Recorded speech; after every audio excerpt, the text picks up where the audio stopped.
घरोई उपचार कार्यक्रम आपण मानक स्वागत। आज आम व्रणर दाग उपर आलोचना करवा। व्रण हो सारा पर व्रणर दाग रही जाए और बहुत असुंदर दिसे। मुहर व्रणर दाग छड़ाइवाई दुईटी घरोई उपचार। प्रथम आलोवेरा व घी कुआरी। घरे घरे घी कुआरी गछ थाए और व्रणर दाग दूरेवाई आलोवेरार रस महौषधि परी काम करे। व्रणर दाग उपर आलोवेरार जेल अप्लाई करूँ। घरे आलोवेरार जेल तैयारी करने गोटे आलोवेरार पत्र नियंतु, तार रस बाहर कर दिंतु। दिन में 2 थर व्रणर दाग उपर लगा आधा घंटा 30 मिनिट रखु, तापर धोई नियंतु। एथिरे व्रणर दाग कमी जाए।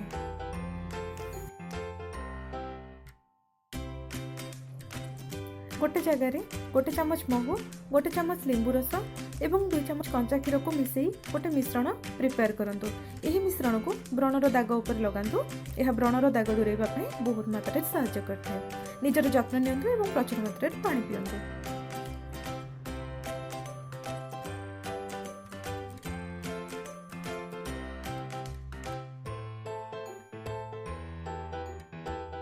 आशा करछि ए भिडियोटा निश्चय आपणक काम आसो। जदि भल लगा तो लाइक शेयर सब्सक्राइब करने अनुरोध रही। नमस्कार।